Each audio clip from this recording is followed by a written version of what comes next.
Hey everybody. It's Saturday afternoon. My son's having his drum lesson in the next room, so hopefully that won't be too loud. But I just wanted to pop in and tell you all that I am knitting on my Brezza sweater. So this is a knit along with some friends, and I've decided to change up how I'm doing my version of the sweater. I'm never alone here anymore, so I'm just cracking on with videos. Anyway, typically I would go top down and just top down, reverse engineer the chart. It's meant to be knit bottom up, but I've decided to follow the way the pattern is written. And I'm going bottom up, but even crazier than that, I'm starting with the sleeves. I'm doing this for a couple reasons. One,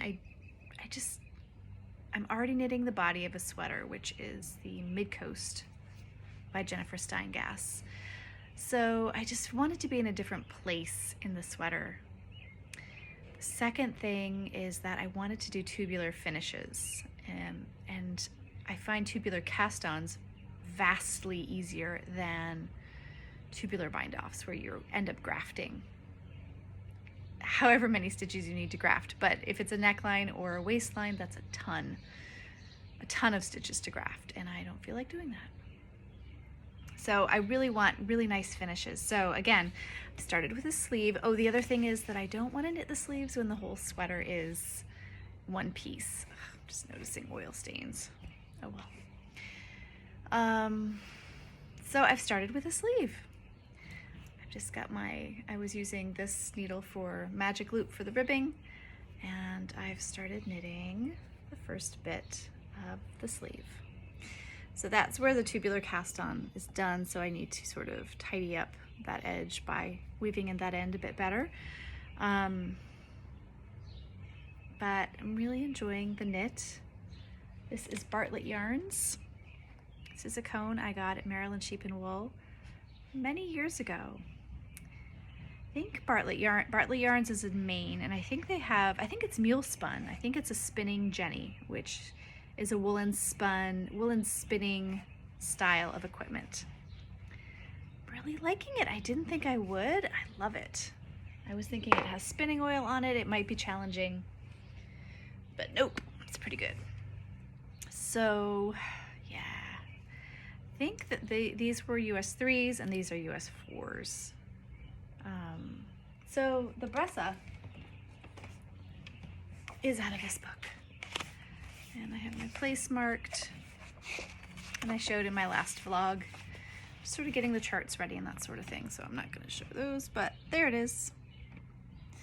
So yep, knitting those little sleeves, and they will be portable, and not that I'm going very many places, but yeah. And gosh, you know, this is really gross. This is a clean shirt. It's just dust, but I can't get the oil stains out. I've used Blue Dawn dishwashing stuff. It's in there. But this is a merino jersey Mandy boat tee, and it's just so comfy. So just gonna rock it as best I can. And you might be wondering about the hair. It's a statement, I know. I was due for a haircut about a month ago, and it's long enough now that I can wear it up in braids, you know, like Fiber Trek and the Gentle Knitter do, where they do braids right here and then they, like Heidi, the Alpine novel character. So I had those in today, and then I took it out and it looks like this. I'm digging it. Alice is down here napping. It's been a beautiful day after a very rainy week, and I did some planting of things in the garden.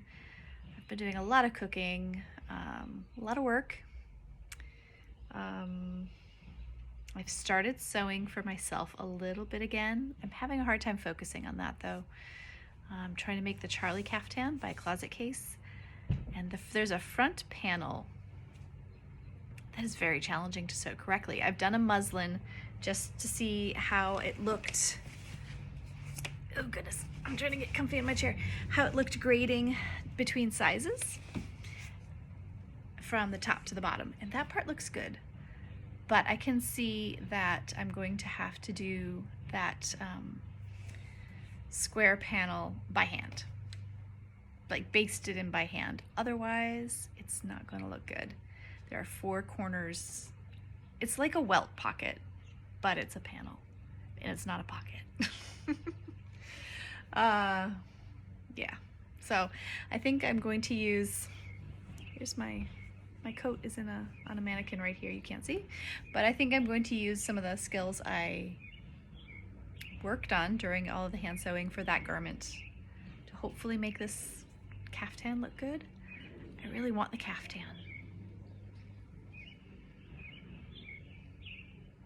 I'm all about the caftan life. Yeah. So, yeah, I'm just here in my chair. The window's open, looking at a blue sky, and I'm gonna knit some more on this. Hope you all are well. See you later. Good morning. Can I show you my latest woolly thistle delivery? Look. This is gorgeous stuff. This is the John Arbin Exmoor sock yarn, the new stuff. Look how pretty. I got 2 colors because I thought I would make stripy socks. This is Bibblebug, and this is Blouse. Okay. Wouldn't they be cute together? This is a really lovely, very thin fingering weight blend of, I think, some long wools. Yes, Exmoor Blueface, Corriedale Swarbles, and 10% nylon. It's superwash. Oh, I didn't realize. What part of it is superwash. So about 80% of it is superwash. And yeah, I really love it, and I kind of want all the colors for a really great price. So into the wash this goes, and we'll see how it changes it after the wash. Hey everybody, so I'm working on my Charlie caftan. So Alice is here saying hi. Hey, what's up? You want some of my breakfast, right? Okay, we're gonna look at some sewing.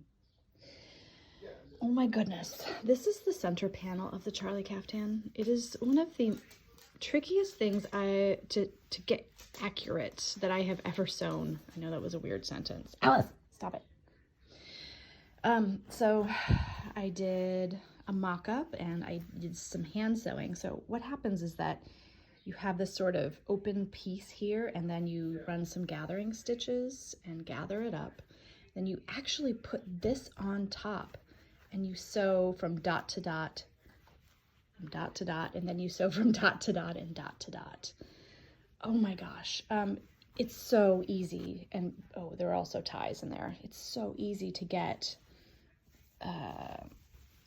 kind of wonky corners, and in fact, not perfect, but good enough. I think the other side, yeah, look at that. That one's much better.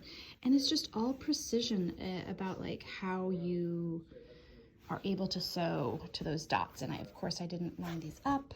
Oh my gosh, did I already show you guys this? Possibly. It's been quite a week. So right now I am grading the seam allowances down. I've got my favorite duckbill scissors, and they're just really great for being sure you don't cut into another layer of fabric as you grade seams. So then I get to press this, and it gets another piece on top that is also folded down. Yeah, I really want this caftan, so I haven't been able to touch it for a week. So here we go. Stay. Don't talk to me. Stay. Stay. Don't even at me like that. Stay. I have to ask you a question though. Would you like to go for a walk? You would? Would you want to go for a walk? Go walking? No, sit down, sit down. But maybe, what are you talking about? Do you need a, shh. Where's your collar? collar. Go get your collar. Go get your collar.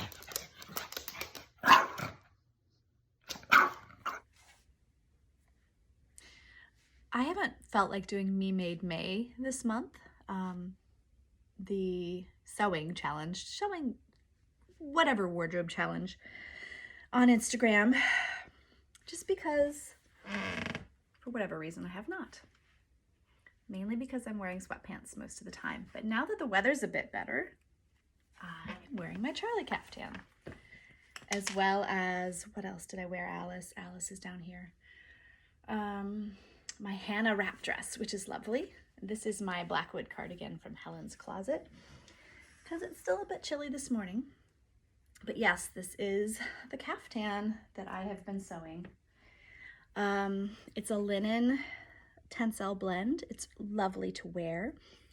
These, I feel like when I tie them, the proportions are a little weird. I might actually just chop them off because I want to wear this loose. It's an around the house kind of piece, so there's really no reason to tie it in the back, and it makes me feel dowdy kind of when it's tied in the back. So I'm not doing that, but it's come out really nicely. It's got these handy pockets. It's got a slit up the side. So it's just a lovely piece to wear in quarantine. Yeah, I'm working on something else right now, and I will get my camera over there and show you soon. Hello, my lovely friends.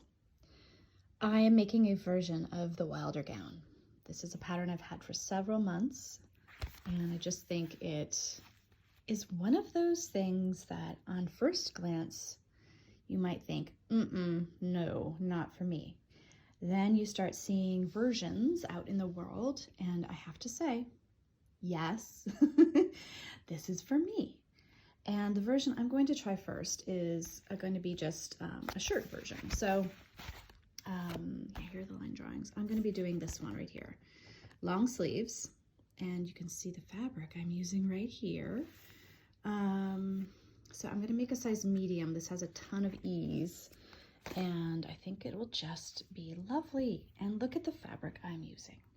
This is a silk chiffon, completely see-through, completely transparent.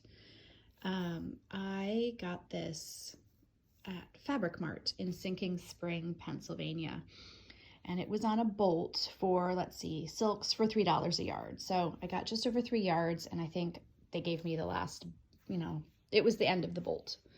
So I think I got it for under $10, 3+ yards of this silk chiffon.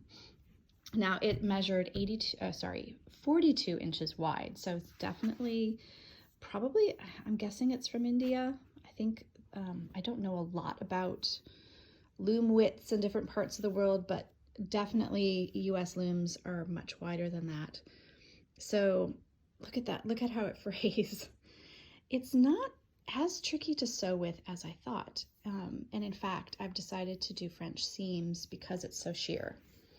So let me show you what I've got so far in terms of French seams.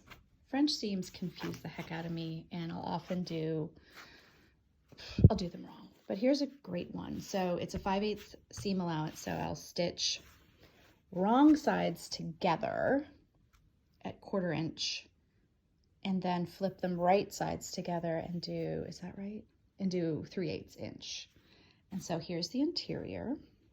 I have the two, it's a raglan sleeve construction, so it really does lend itself to doing this on the sleeves. And then the front is this sort of, this is the wrong side, but that's the right side. Got a little bar tack right there. So it's got a V-neck, and then the neck, there's the other sleeve French seamed. And I need to do the backs now. I need to attach the back of the sleeve to the back bodice piece on both sides, and I'm hoping, fingers crossed, that I don't screw it up and do the French seams the wrong way, because I'm very prone to doing that. It's a bit of a mind bender for me, at least. But yeah. So then you have a band that goes up here, I think. Is that right? Somehow this gets gathered, and then there are ties. I'll have to look at that. And then I think you just hem everything. So Look, you can see my pressing board through there. This is the type of shirt that I wear on airplanes in the summer, long haul flights, because it's warm, but not too warm. And, I might just take a shawl in case I get really cold. But yeah, this is very handy. I have a similar one that's probably out of a polyester that was given to me by my mom, who gives me lots of hand-me-down clothes. But I don't know if this will be sturdy enough for travel applications, but I'm just excited. I'm excited for this. And of course, I'll wear a tank top underneath. So I'm going to try to attach the back piece. I made a purchase from one of my local yarn stores. Isn't this pretty? This is, De Rerum Natura 100% linen. This is, it's organic linen, grown in France and in Holland.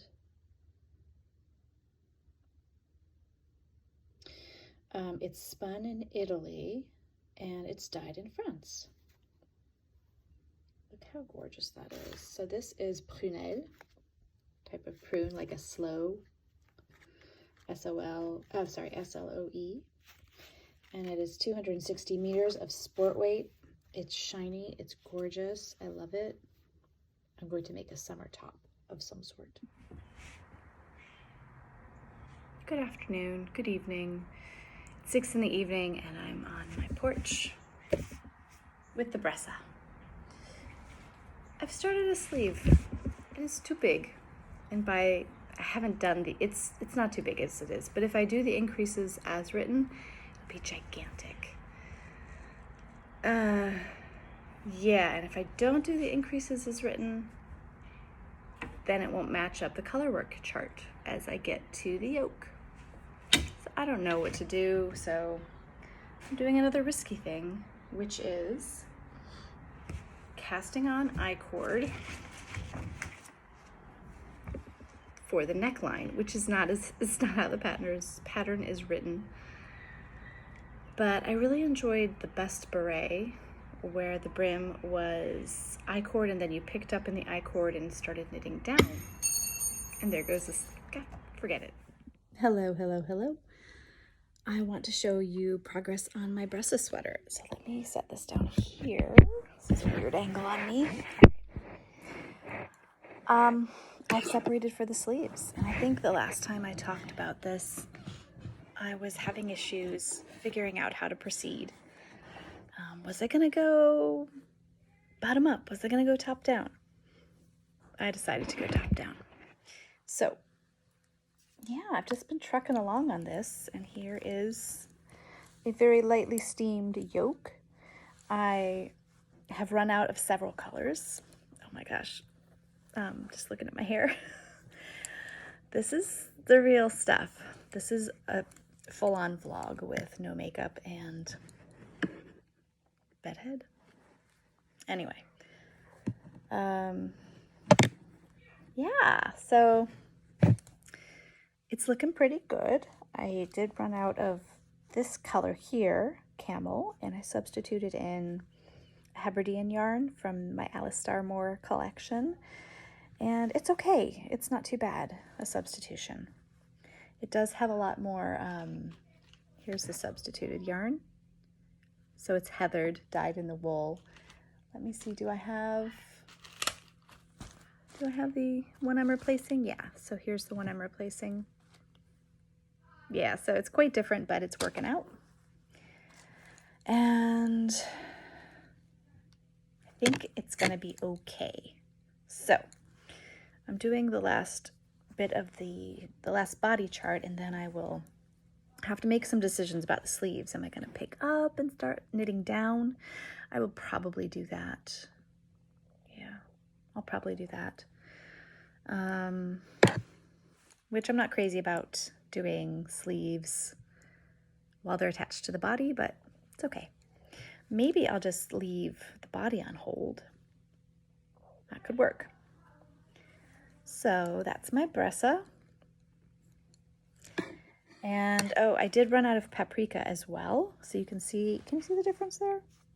So this is nice and pointy, this orange bit, orangey red. And here I probably have 2 fewer rows. I literally had a length of yarn like this. So I tried to determine where sort of the center of the sweater was. And I just see how it's like, it's flat here. And then, I was able to put in a few little divots. And then that ends over here before the next sleeve. So truly ad hoc. I'm also going to run out potentially of this color. This is Shayla. So paprika, Shayla, and camel. And what happened is that these were leftovers from my Yale sweater, and the Brezza pattern calls for a ball of each of these colors. Oh my gosh. And so I had less than a ball, but in most cases, pretty close to the full ball. But it's okay. I don't want to buy new yarn, so I'm just making do with what I have. Yeah, so hope you guys enjoyed this disheveled me and seeing the Brezza, which is a lot more put together than I am. Hello all, I am in one of my favorite spots. There's my son's hat right there, and a basket of fingering weight leftovers from my granny square blanket. And I've got a basket of mending down there that hasn't been touched and really should be touched soon. But I wanted to show you my mid-coast. I've separated for the sleeves. You've probably seen that already. And I'm about 8 inches down the body, so about 3 more to go. And I will be able to start the ribbing and then the sleeves. De Rerum Natura Merlot and a dusty pink, well no, a very light pink, which does not ever show up on camera. It looks more of a cream, but it's pink. So I have my Brezza to show you all as well, and I don't know, pretty soon I'm going to be doing just stockinette on both of them, which is a little scary, stockinette bodies. So I would really love to just knock this out, and so I'm not in the same place on both sweaters at the same time.